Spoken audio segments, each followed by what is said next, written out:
itu sangat dicintai oleh Allah. Satu kalimat yang sangat baik. Apa itu? Yang saya tidak bertanya kepada wahai Nabi. Nabi mengatakan, "Qul amantu billah." Katakanlah saya beriman kepada Allah, tsumastaqim. Kemudian saya istiqomah. Ya. Orang yang paling istiqomah, ya orang yang istiqomah mungkin ada yang istiqomah. Jadi orang yang istiqomah, insya Allah, akan smooth dalam kehidupan ini. Kita ingin sholat tahajud jam-jam dalam satu malam, ngaji sehari 15 juz dengan cara memforsir tadi lebih baik setiap hari kita lakukan meskipun tidak banyak. Ahabul a'mal ilallah ma dama wa in qalla. Nah, kemudian Nabi sallallahu alaihi wasallam bahwa Ibrahim Allah ini mengingatkan kita semuanya. Ya, di dalam hadis beliau dikatakan halakal mutanatti'un.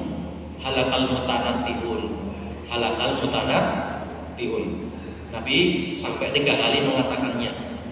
Sungguh binasa ya orang yang berlebih-lebihan. Ada kuncinya kan ya, berlebih-lebihan. Berlebih-lebihan itu tidak memperhatikan keadaan. Dia berlebih-lebihan. Dulu orang-orang Yahudi itu dianggap berlebih-lebihan, kan gitu? Dalam hal apa Bapak Ibu? Dalam hal kehidupan ahwal syakhsiyah, dalam kehidupan rumah tangga. Itu kalau istrinya haid itu diusir dari rumah. Boleh ke rumah lagi kalau sudah tidak haid itu gitu. Wah ini itu berlebihan. Kalau ada sesuatu yang ngapunten bupak najis, mungkin langsung dipotong kainnya.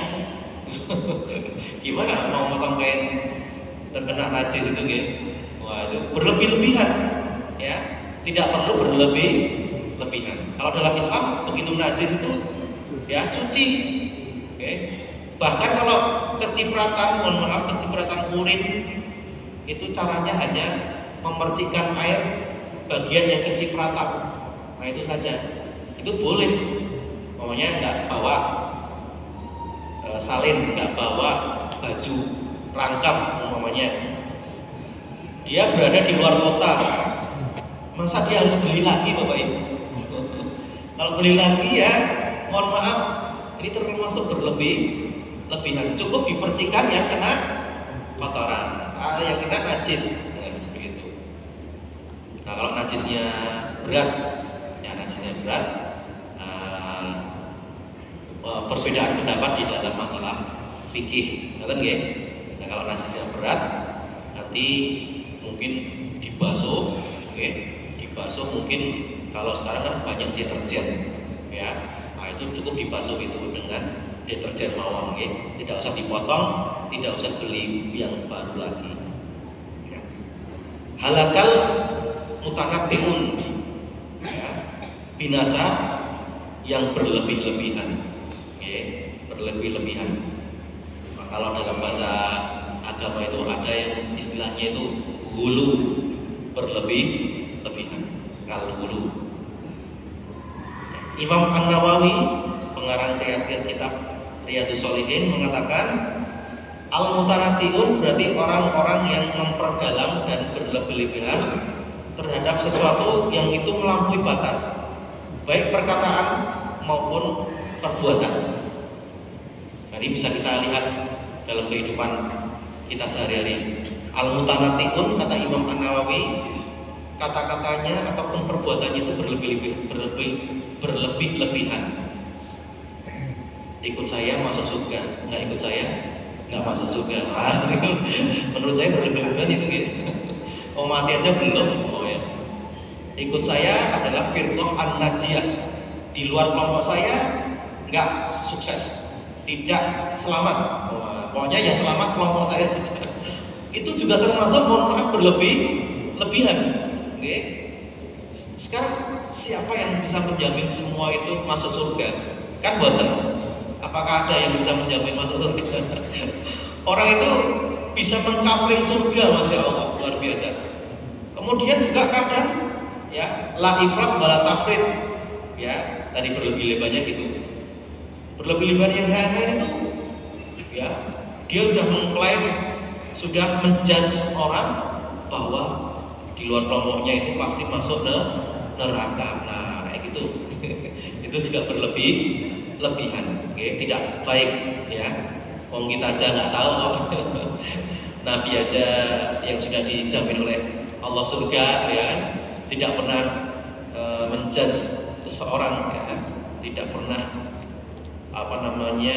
beliau itu langsung menjudge orang ini kamu ini, ya, tidak pernah dilakukan oleh Rasulullah Shallallahu Alaihi Wasallam.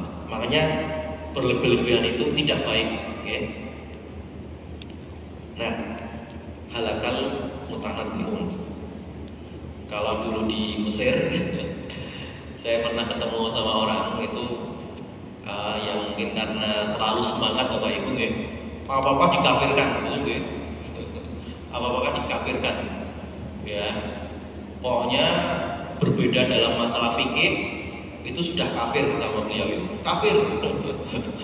Kafir. Nah, kemudian saya tanya, dulu para ulama kita, ya, para salafus saleh kita itu mengislamkan orang kafir, ya. Bukan mengkafirkan orang Islam. Wah, itu lah yang kamu lakukan itu mengkafirkan orang Islam, membuat orang itu keluar dari agama. Gimana? Seharusnya kamu itu mengajak pada agama Islam, ya. Bukan malah mengeluarkan seorang dari agamanya. Nah itu terus berpikir, oh iya juga ya. Nah terus gimana dong? Ya kita belajar beragama itu harus proporsional, atau ya? Jangan perbedaan sedikit pendapat kemudian kita menganggap orang itu keluar dari Islam, okay? Begitu. Kalau itu memang terjadi, Bapak Ibu nyuwun ngapunten, berarti kita telah memisahkan seseorang itu dari kuburannya orang Islam. Kalau orang itu kafir, berarti tidak berhak untuk dikuburkan di kuburan orang Islam.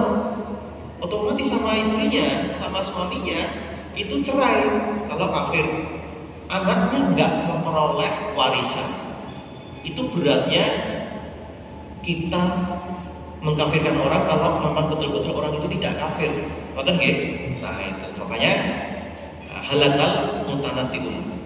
Celakalah kata Nabi orang yang berlebih-lebihan seperti itu. Nah, ini jadi faham agama ini kita belah ya, paling tidak berusaha untuk semoderat mungkin, kan nggih? Kita menggunakan ilmu ya, tidak kita fanatisme buta terhadap kelompok, tidak fanatik. Nah, kalau fanatik buta, nah itu sudah sulit. Okay?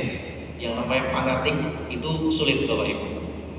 Contohnya dulu ada yang fanatik terhadap madhab Syafi'i, betul nggih? Ada yang fanatik banget, sehingga ketika dia itu pergi ke Mekah, kan madhabnya masih Syafi'i. Kalau madhabnya Syafi'i itu menyentuh perempuan apapun siapapun itu batal wudunya. Begitu dia itu tawaf, sentuh-sentuhan, wah dia wudu lagi. Begitu mau tawaf, sentuhan lagi, wudu lagi, jadi nggak sampai tawafnya itu sempurna. Wah ini kata beliau, ini sulit sekali nih kalau saya menganut madhab Syafi'i ini di sini gitu. Oh iya ternyata fanatik itu memang tidak baik seperti itu nih Bapak Ibu. Nah, kemudian ada lagi ceritanya bahwa fanatisme dalam bermadhab. Kalau tidak kunut nanti nggak sah sholat subuhnya. Wah ini ternyata di suatu tempat memang madhabnya itu Hambali dan Hanafi, betul nggih? Hanafi nggak kunut, ya. Di India, Pakistan itu nggak kunut Bapak Ibu. Tapi kebanyakan Abu Hanifah, betul nggih? Wah, begitu di sana nggak ada yang kunut. Berarti semasjid itu harus mengikuti dia katanya. Padahal dia itu makmum gitu ya. Nah, jadi tidak baik juga seperti itu. Bahkan dulu tahun 1912 ada sebagian kelompok di Masjidil Haram itu membuat sholat dengan versi madhabnya masing-masing, Bapak Ibu.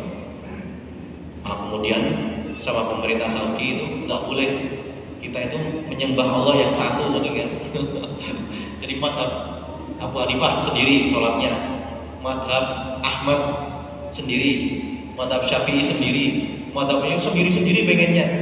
Jadi gawe jamaah loh, ini satu masjid kok sholatnya kok banyak, jamaahnya ini gimana ini? Wah, kemudian sama pemerintah dinyatakan untuk disamaratakan. Silahkan yang bermadhab Syafi'i boleh berimam terhadap madhab Hambali. Okay. Yang madhab Hambali silahkan berimam terhadap madhab Syafi'i. Yang madhab Abu Hanifah silahkan berimam terhadap madhab Malik. Ngerti nggih? Ya, itulah pentingnya dari kita itu untuk kita selalu menuntut ilmu ya Bapak Ibu dan Allah.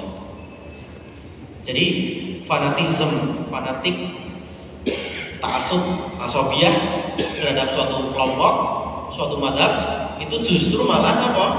Malah memberatkan kita, ngerti nggih? Malah memberatkan kita. Ya. Nah, kemudian Nabi SAW mengatakan, Inna dina yusrun, agama itu mudah, gampang. Wala yusaddad din ahadun illa walabahu. Sekali-kali tidaklah seorang memperberat agama melainkan akan dikalahkan. Gitu, malah dikalahkan kan?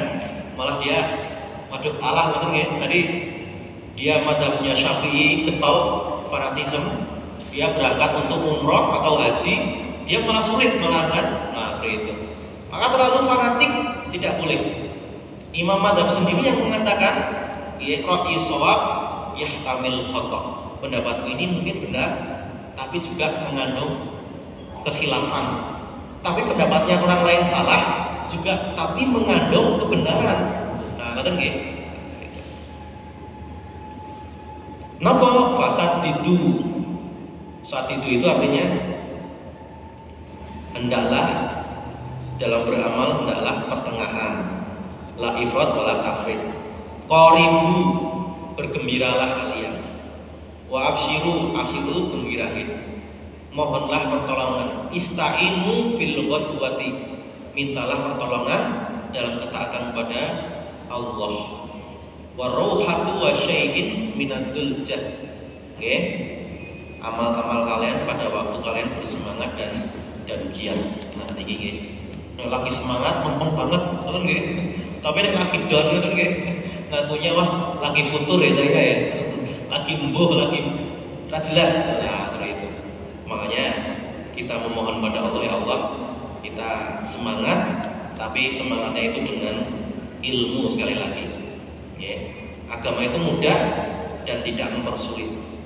Ya. Inna din yusrun. Sesungguhnya agama itu mudah. Contohnya apa Bapak Ibu? Sholat jamak dan qashar. Bapak Ibu mungkin nggak masalah. Bapak Ibu yang sering berpergian luar kota, luar kota, wah masih bisa terjangkau. Masjid di Indonesia masih banyak, Tapi kalau Bapak Ibu pergi ke luar negeri, ke Singapura mawon nyari masjid di bandara Singapura itu masya Allah, tidak seperti di Indonesia, tidak seperti di Brunei, tidak seperti di Malaysia, gampang musola, langgar surah itu banyak. Tapi nih pas keadaan seperti itu, mendingan langsung dijamak mawon sholatnya, kan? Ketika sudah di bandara, sholatnya itu jamak kosong, jamak kosong itu lebih mudah daripada wah nanti sajalah. Ya nanti siapa yang tahu ajal kita kan. Yang pertama itu, kalau nanti sholatnya kita nggak tahu ajal kita kapan. Yang kedua, kita mempersulit diri kalau tidak melakukan sholat jamak dan kosong. Nanti wudhunya gimana kalau di atas pesawat? Mungkin sulit nyopot sepatu, nggak ya? Mungkin pakai jas sulit aduk dan lain sebagainya. Oke, padahal agama itu mudah, tidak mempersulit. Sholat di rumah bersama keluarga ini boleh. Kalau pas lebat, oke, pas hujannya lebat boleh sholat di rumah. Nanti kalau harus memaksakan, nanti naudzubillah, oke, mungkin terjadi sesuatu. Tapi kalau sudah diukur, gimana apa-apa, yang penting kita bisa mengukur. Oke, kalau memang deras banget, oke, ya banyak petir ketika itu, ya sudah sholatnya di rumah mawon. Oke. Apakah ada dalilnya sholat di rumah? Gimana? Pasti ada. Nabi juga ketika hujan lebat dan lain sebagainya, oke, itu ya, menganjurkan sholatnya ya, shollu fi buyutikum. Kalau ada pas pandemi dan lain sebagainya, sholat di rumah boleh. Berbuka bagi orang yang safar boleh. Kalau mau melanjutkan siang itu baik. Cuman ini kalau perbedaan waktu sekali lagi gitu. Saya Arab Saudi kalau Indonesia itu biasanya 4 sampai 5 jam gitu mungkin. Pokoknya di sini kita puasa pokoknya. Nanti kita terbang itu kok lebih lama itu kan. Ya toh? Itu terjadi perbedaan waktu. Pernah belum? Saya pernah Bapak Ibu, waduh ini lama ya, lumayan ini. Nambahnya berapa jam gitu gitu. Harusnya puasanya 12 sampai 13 jam, ini sampai 15 sampai 16 jam karena kita ke arah sana gitu. Nah, begitu. Fidyah bagi wanita hamil maupun menyusui. Jadi wanita hamil maupun menyusui kalau memungkinkan boleh mengqadha juga mengfidyah. Tapi kalau mohon maaf produktif seorang ibu itu hamil menyusui itu anaknya akeh ngono kuwi. Wah. Kapan larang betul? Larang bayar itu. Larang bayar kapan kira-kira? Saya punya teman itu masih seusia saya, anaknya sudah 6 Bapak Ibu. Anaknya sudah 6. Jadi lumayan produktif. Terus saya tanya, "Lah kapan larang nyaur gitu kan?" Syaratnya puasa wah ora sempat ya kadang-kadang gitu ya. Lah kan apa? Begitu hamil, menyusui, kemudian hamil lagi gitu. Hamil, menyusui sampai kemudian hamil lagi. Nah, ini produktif. Nah, ini katanya wah sulit juga ya kalau kenyataannya seperti ini. Kapan melihara nyaur? Seperti itu. Ada salah satu pendapat dari Ibnu Hazm.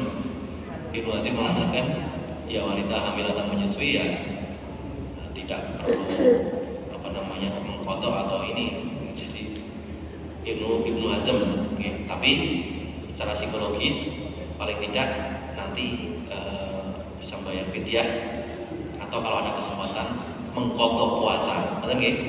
Mengqadha puasa itu mengganti puasa.